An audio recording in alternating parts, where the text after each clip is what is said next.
use my marquee select tool, grab the middle, and I'm going to hit delete. Going to duplicate this layer by right-clicking on the layer, hitting duplicate, hit OK. Go to Edit, Transform, and I'm going to flip that duplicated layer. If it doesn't match up, that's fine. All you need to do is select your selection tool and bring it over to the right. But you can see that actually my scale is not correct. So I am going to adjust my crop.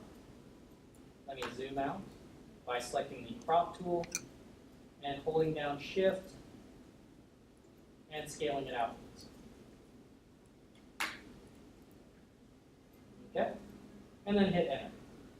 Actually, first let me turn off View Snap so I can give it a little bit of space at the end. Okay, hit Enter. Grab my bottom layer. Command T allows me to pull up the Free Transform tool, which is under Edit. Free Transform.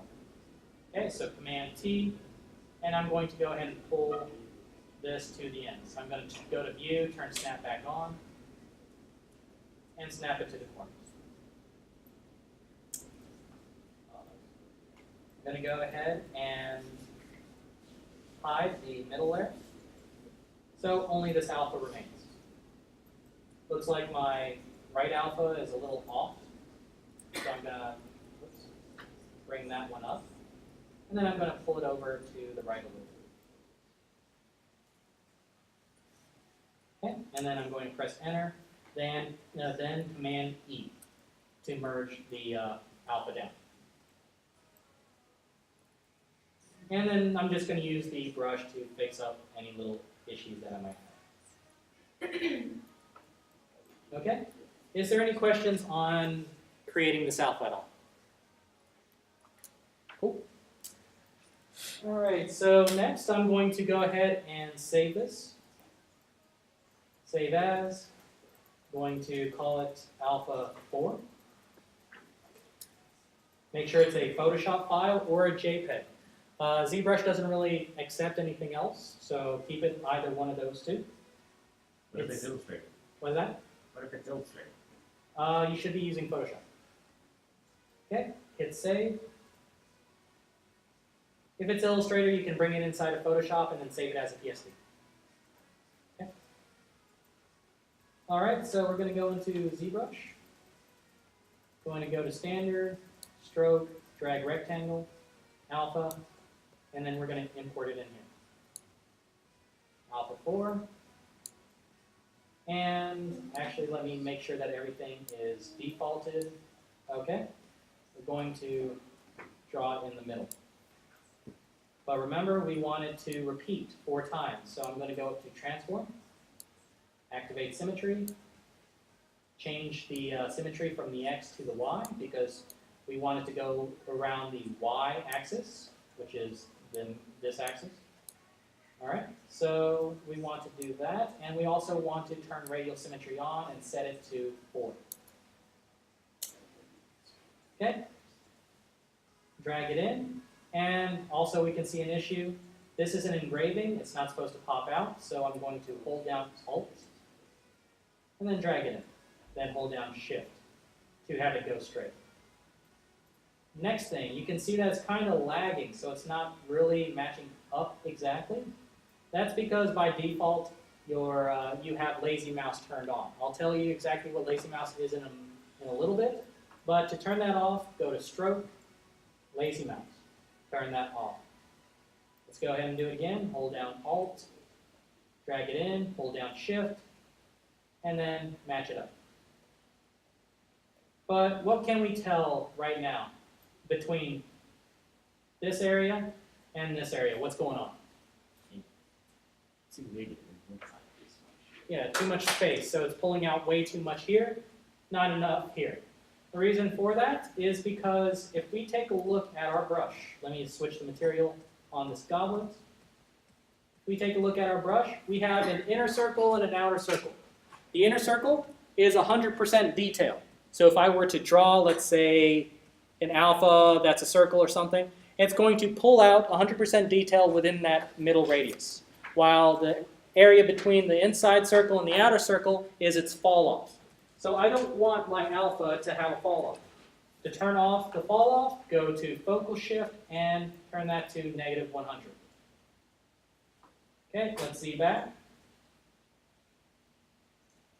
Hold down Alt, drag it in, hold down Shift, and match it up. Okay, I'm still having the issue of it being a little too deep. That's a little excessive. So let's change this to intensity of 5. From the middle, hold down Alt, hold down Shift after you start dragging it in, and then match it up. And there is our pattern. Cool? Is there any questions on that portion? Any at all? Okay, so there's one issue that happens from something like this. Let's take a look at the inside of our model. What's going on? Still repeating on the inside. Exactly. So we don't want that to happen. That shouldn't be happening. And to prevent that from happening, you need to go to Brush, go down to Auto Masking, and turn on Back Face Mask. Okay, this prevents you from drawing detail on the inside. So I'm going to hold down Alt, hold down Shift, and then drag this till it matches up. Oops.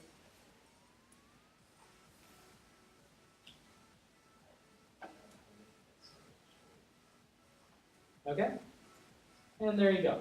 And if we look at the inside, it doesn't show it. Now, as I mentioned earlier, I'm going to go ahead and tell you a little bit about stroke. Let me switch my brush to alpha off and to drag dots. Let me go to stroke and turn lazy mouse on with a lazy mouse radius of 30. What lazy mouse does is at the end of your brush, when you start to draw, it creates a tail at the end. Let me turn the intensity up. It creates a tail at the end.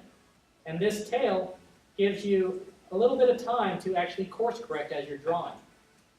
So this is almost like a guide, and it helps you create complex detail patterns on the surface of your model. You can eyeball it, but it's a lot easier if you have a guide. Okay? And that's pretty much it for the goblets. Is there any questions on anything I went over throughout the entire demonstration? Anything at all? This is the one time as a class to ask questions. Help out your fellow peers. Yes? Yeah, what about the UVs for this thing? Yes, UVs you don't have to worry about until you get back into Maya. Okay? You can UV before going into Zbrush. That's perfectly fine. I just prefer doing it once I come back from Zbrush because there are some tools inside of Zbrush that might erase your UVs. Like if you were to separate your parts of your model, if it's multiple parts and you were to separate them, you would lose your UVs. Okay? Any other questions? Okay, cool. So got that done. We're going to go ahead and go over the shield. Starting off with the shield, let's go into Maya and check out the model's construction. All right, so looking at my shield right now, I can see that it's constructed fairly well. The edge loops for where the detail is going to be is appropriate. This is where all the detail, the zone where all the detail is going to happen. What you can also see is I don't really have any bevels. You can add bevels if you want, but bevels take away from the amount of geometry that you're going to add on to your shield. So at this for this shield, I prefer to leave them off right now because I'm going to show you a way to add those sharp edges back inside of Zbrush. Okay, so I'm going to export this out into Zbrush.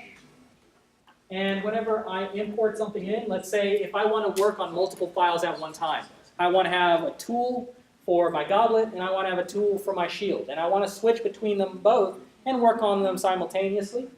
I'm going to have my goblet here and I'm going to switch my brush to Simple Brush or one of these other tools and then import it into there. Because what happens if you import it on top of the goblet, it actually overwrites whatever tool you currently have selected. So if I were to import this right now, the shield, it would overwrite my goblet. And I do not want that. So I'm going to go to Documents, New Document, hit No, switch to Simple Brush, Polymesh 3D, any one of these will be fine. Import, and I'm going to import my shield. And then drag that in. And then press T. Okay, next I'm going to go ahead and go to Geometry, and I'm going to divide this till I get below 5 million, right below 5 million. So if I were to divide this again, it'll probably go up to like 13 million, so this is good as is. And I am going to go ahead and pull up my image, because at the moment, I can't really guess what the detail of the shield is. I mean, I could, but it'd probably be wrong. So you want to bring in your image plane. Now, inside... if I'm around at work, I'm sorry. It's all good. Okay, so if I could do it a couple ways. I could go to Textures, Image Plane, and import an image, which will appear in the background. But that image plane that I create will not be able to be modified.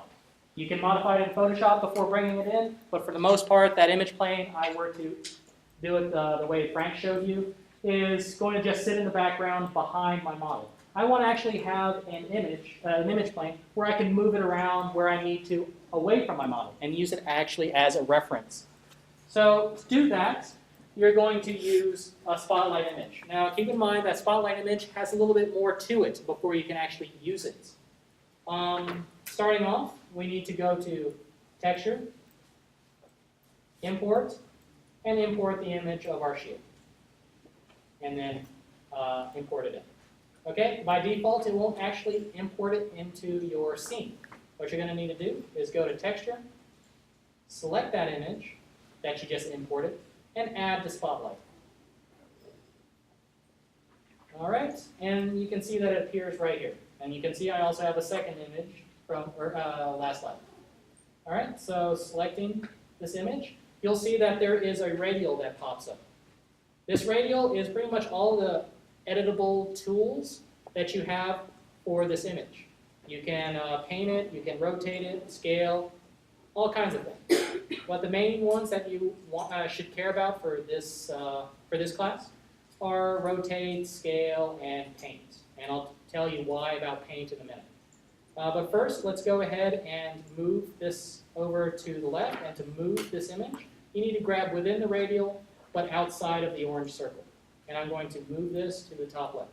If you grab within the orange circle, it allows you to actually move the radial around. And that radial is pretty much the image's pivot point. Okay, I'm going to scale it down. And as a radial, it's just left to right, allowing you to scale it up and down. And as for the paint ability, as I said earlier, for alphas and images and stuff like that, black, pitch black, is actually, that makes an image transparent. So if I were to, let's switch our gradient to black. With paint, it'll allow me to actually cigarette burn this part of the image out. So I have more of my viewport to work with.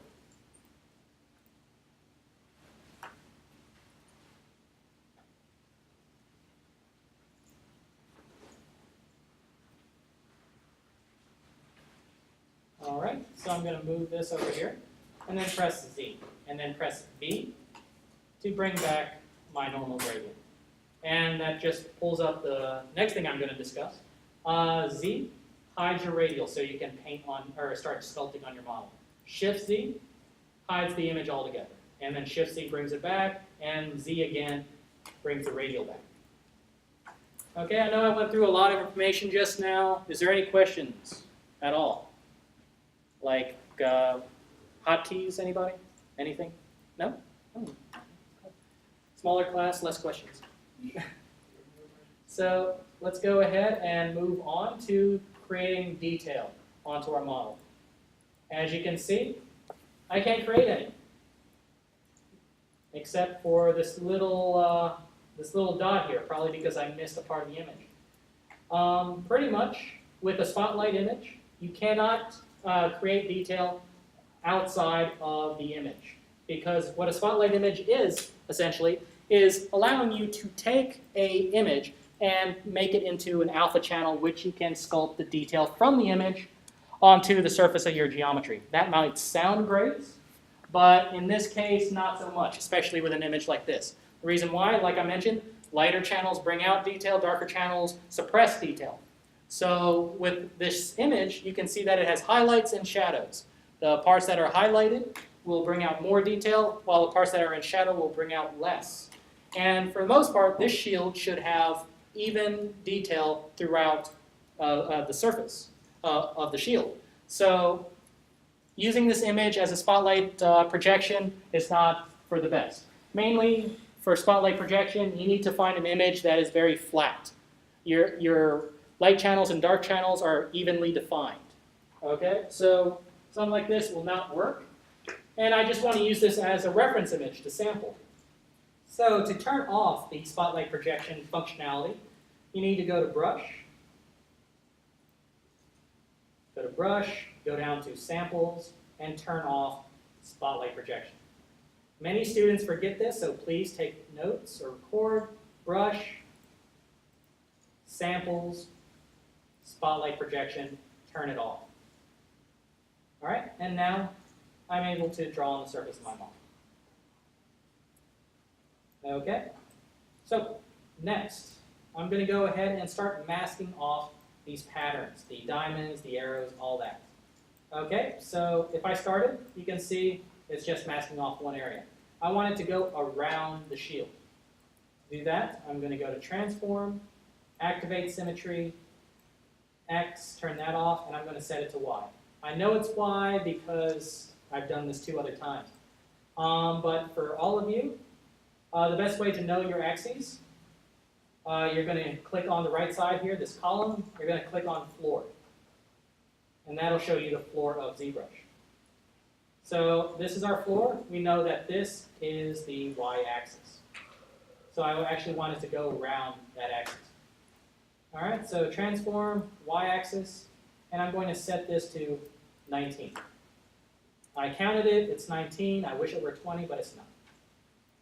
So we're going to go ahead and hold down Control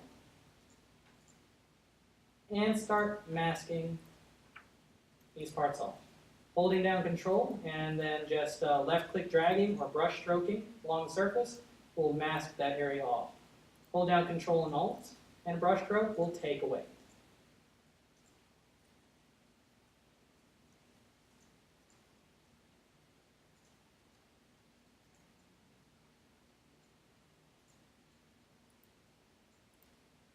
Okay. As you can see, also the corners are a little bit blurry. If you want to sharpen a mask, it's Control and Alt and tap on your model. If you want to soften a mask, it's just Control and tap on your model. So Control Alt to sharpen a mask, Control and just tap on the object will blur the mask. Okay, let's see back. All right, so I want you all to do a better job than I am.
Okay, so having that masked off, if I were to go ahead and pull out this detail now,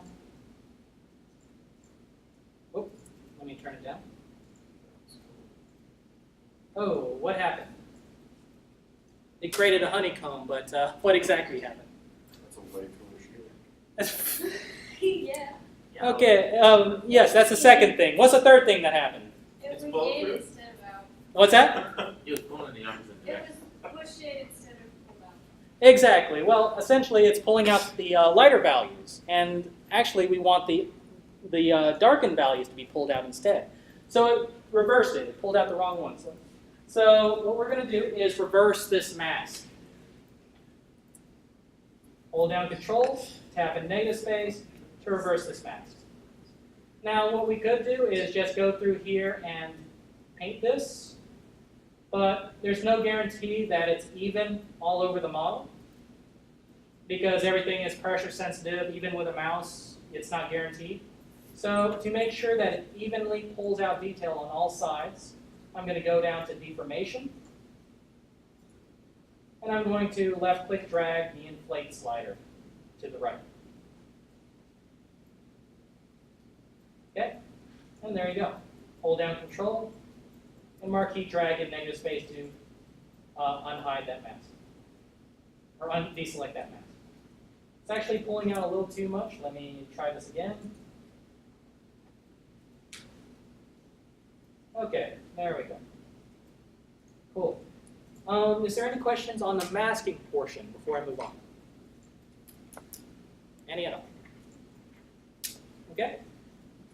So next, I'm going to go ahead and create the rivets. This part's really easy. With the same brush, I'm going to go to Stroke. I'm going to double, not Stroke, Transform, and I'm going to double the radial count to 38. Going to shrink my brush here, and I'm going to just draw in the detail. But it looks like I still have my lazy mouse turned on. Let me turn that off by going to Stroke, turn that off, and I also want to increase my Z intensity. Okay, and I'm going to draw this in. There you go. Hold down Shift to smooth it out. Okay, now for the inside. And then smooth this out. Lastly, let's go ahead and create these flower details. To create the flowers, I'm going to change my transform radial count to 6. Okay, next I'm going to hold down Control and mask off these areas. Should go all the way around my model. Hold down Control and Alt and tap to harden that mask. Hold down Control and tap in negative space to reverse that mask. Next, I'm going to hold down Shift and just soften this out. Okay, let me take a look at the rest of my parts here.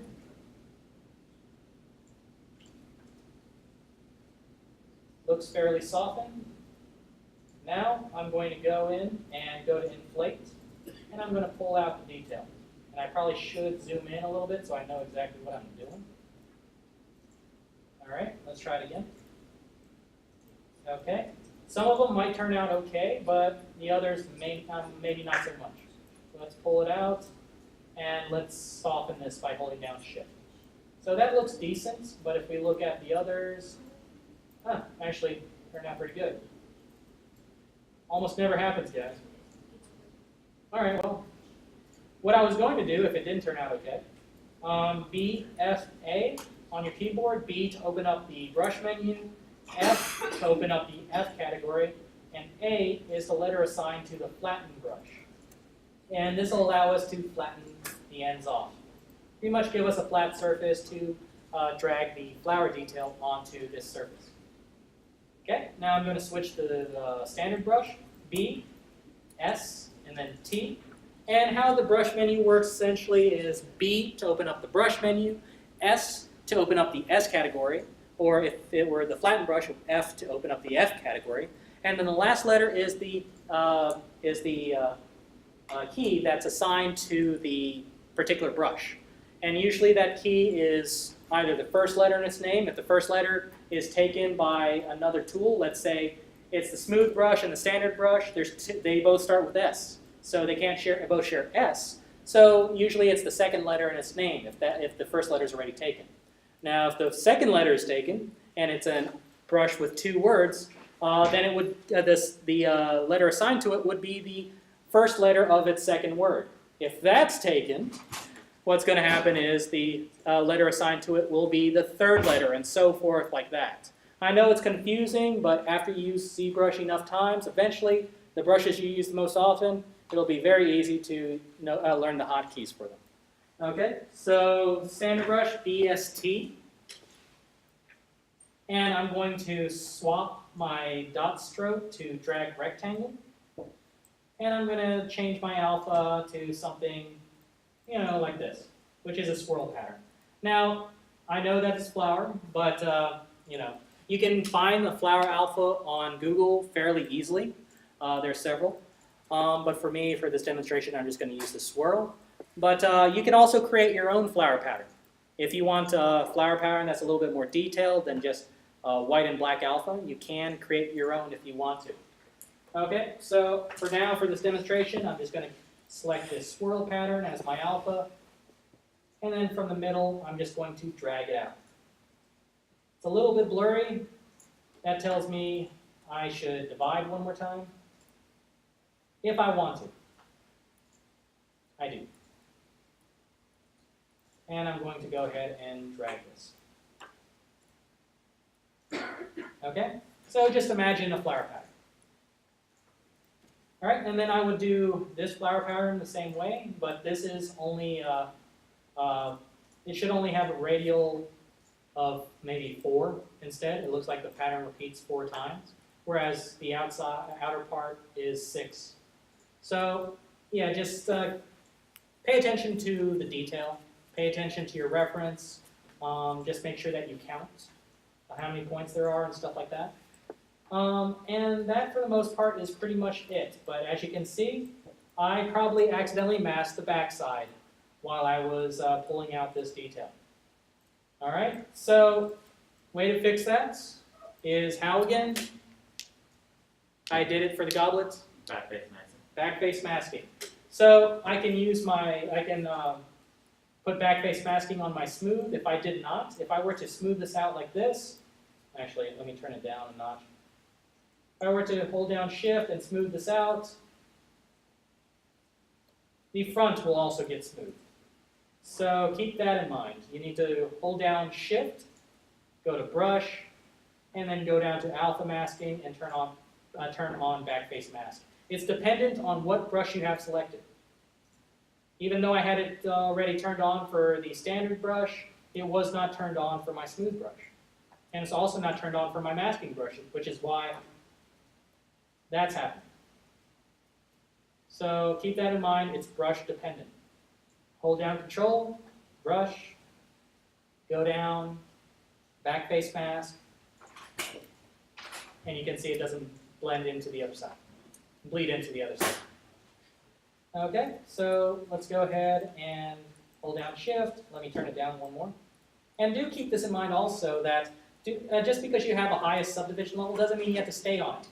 You saw that I was trying to smooth on the highest subdivision level, and it didn't really do much. Feel free to go back to previous subdivision levels to smooth. The detail that you create or actually smooth out will actually translate to the higher subdivision levels and make it easier for you to smooth things out. I see many times students just going to the highest subdivision level and trying to force it. Very vigorously trying to get the detail out. But as you can see, going subdivision by subdivision makes it easier on you. I kind of skipped 7. Even that little bit is hard.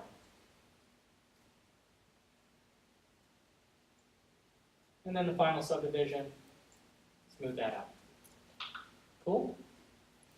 All right, y'all, that's pretty much it. At this point, you would go take it back into back into Maya, do the whole bake process. But I did promise you guys that I'll show you how to recreate these sharp edges on parts like this and this, stuff like that, and I will keep my word. So to do that, we're going to have to use a new brush called the damn standard brush.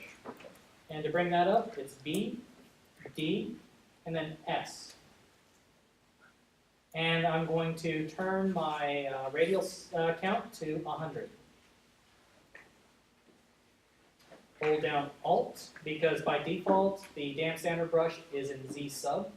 So hold down Alt allows you to create a sharp edge that pulls out. But right now, the divisions is a little high.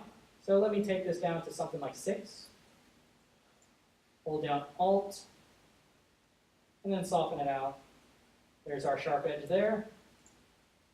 Drag it over here, soften that out, and we got our sharp edges back. How you solve it? Soften is Shift. Okay. Now let's soften this part out. As you can see, it's not really doing much. So I'm going to use a different brush called the hard polish brush, BH. And I'm just going to polish that down.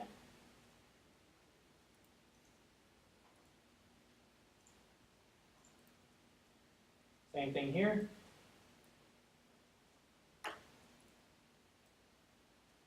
There you go. Little by little. Oops. Keep in mind that this is subdivision level 6. Go up in subdivision levels. Make sure those are squared away as well.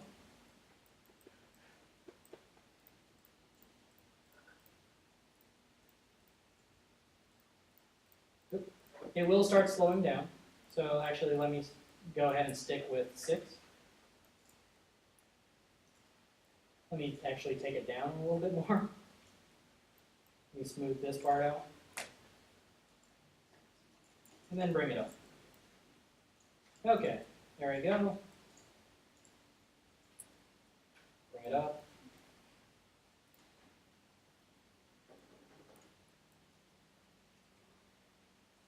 All right. Okay, and so that works. Cool. Is there any other questions that you guys might have for me before closing this up? Yes. Will you show us how to make our own patterns, or like alphas, or how to get them off of Google and put it in? What do you mean for like what? Like how, because you use, to make the flower pattern, you said there's a bunch of alphas that you can get off of Google or whatever. Oh, yes. How would you put that in? I would put it in as just make sure that alpha is at the end. So flower and then alpha.